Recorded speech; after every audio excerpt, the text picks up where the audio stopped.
For your ears only for the week of July 20th, I'm David Alpern. And I'm Mark Garber with this quote from the news. Soon we will see that the Arab, regional, and Western countries who back terrorism will pay the price as well. That was the swearing-in statement of re-elected Syrian President Bashar al-Assad, referring to the spread of ISIS militants across the border with Iraq, where a major force of government troops, associated militia members, and volunteers walked into an ISIS trap in Tikrit. Now this. Given its continued provocations in Ukraine, today I have approved a new set of sanctions on some of Russia's largest companies and financial institutions. Только что сбили самолет, группа минера, Заинакиева упал. Сейчас поехали искать и фотографировать сбитый самолет. Evidence indicates that the plane was shot down by a surface-to-air missile that was launched from an area that is controlled by Russian-backed separatists inside of Ukraine. When President Obama first announced new sanctions against Russia last week, it seemed at odds with much media coverage of the situation in Ukraine. The stories in recent weeks had been about defeat and retreat of pro-Russian separatists, their complaints about inadequate support from Moscow, and Vladimir Putin's reluctance to send troops across the border to defend Russian speakers, as he did retaking Crimea. Then came the downing of a Malaysia Air passenger jet over Ukraine with nearly 300 lives lost, radio intercepts that indicated rebel responsibility, and strong suggestions that Russian equipment, expertise, maybe even government personnel may have been involved. As separatist forces and continued fighting delayed official investigation of the wreckage to learn exactly what happened, some foreign policy experts predicted that Putin had suffered such a loss of prestige that he would become more tractable. Others suggested just the opposite. To consider these and related issues in Europe and comparable collateral damage and Israel's escalating retaliation for rocket attacks from Gaza, for your ears only, we're joined again by Michael Brenner. He's University of Pittsburgh Professor Emeritus and a Fellow of the Center for Transatlantic Relations at the Johns Hopkins School of Advanced International Studies. Welcome back to the program. Glad to be back with you. Nobody thinks Putin himself would have ordered the shoot-down of a commercial jetliner, but does last week's tragedy suggest that he has lost control over the pro-Russian rebels, maybe even some elements of his own forces? Everyone in the crisis, this prolonged crisis, seems to have miscalculated. Putin's miscalculation appears to have been the degree of control that he thought that he had over the separatists in eastern Ukraine. Because clearly his objective is not to slice off eastern Ukraine the way that he did the Crimea, which was a sort of geographically and culturally and politically a distinct entity. He was earlier on trying to strengthen the separatist movement as leverage in what will be ongoing negotiations within Ukraine, hoping that this would lead to a greater decentralization of authority and state institutions to the advantage of the Russian-speaking East Europeans.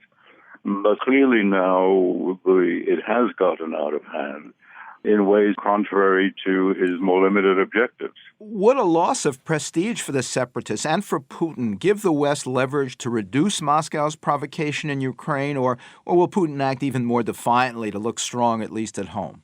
Reasonable surmise is that the initial reaction would be truculence, but the longer-term effect would be to probably deepen the conviction that some sort of peaceful resolutions has to be found. The other major example of collateral damage last week was the rising civilian death toll as Israel followed air attacks on Gaza with a ground operation to destroy Hamas missile bases and tunnels used to hide weapons and attack inside Israel. Do you see this leading to another extended occupation or at least a period of peace while Hamas rearms, or just more blood enemies for Israel in the long run? Well, it really solves none of these conditions.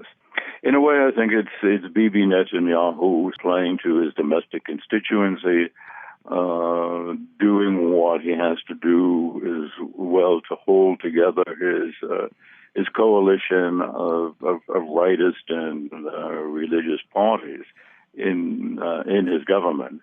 Israel cannot reoccupy Gaza because this would mean a protracted, in effect, urban guerrilla war, and the most intolerable thing for him politically is Israeli casualties.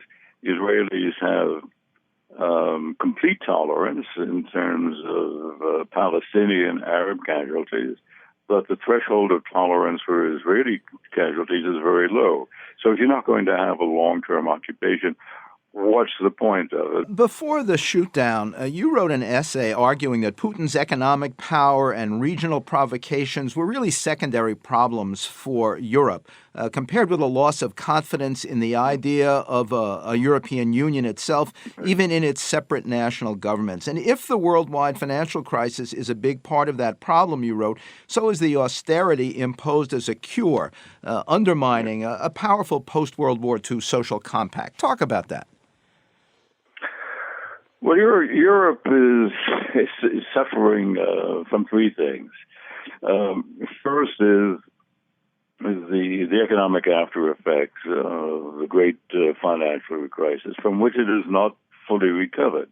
You have a number of EU members whose GDP now is between 10 and 15% lower than what it was in 2007, particularly Greece above all, which has been forced into a unprecedentedly deep depression, Portugal, Spain, Ireland.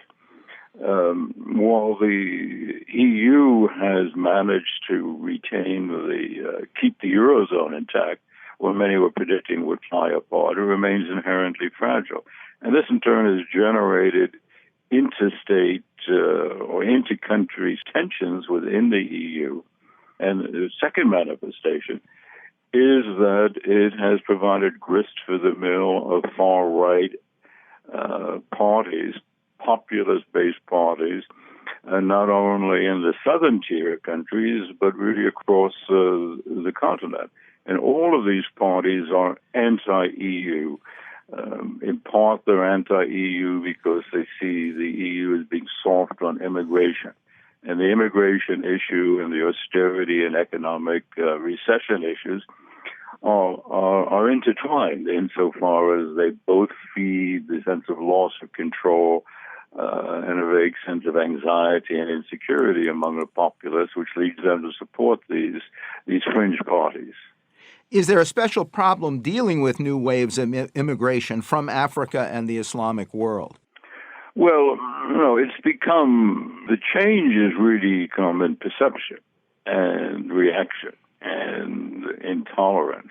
It is true that apparently over the last 6 months, there's been an increase in the number of illegals trying to reach Europe, mainly across the Mediterranean. But, 90% of them don't reach their destination. Michael Brenner is University of Pittsburgh Professor Emeritus and a Fellow of the Center for Transatlantic Relations at the Johns Hopkins School of Advanced International Studies. Quote from the news, always traveling. I didn't even wish him a good flight. That was Michael Hendrick, Managing Director of the Amsterdam Institute for Global Health and Development, on its key AIDS researcher, Dr. Job Lange, 59, killed on his way to a conference aboard the Malaysia Air jetliner downed over Ukraine. Next, pressure on Obama and the GOP for your ears only.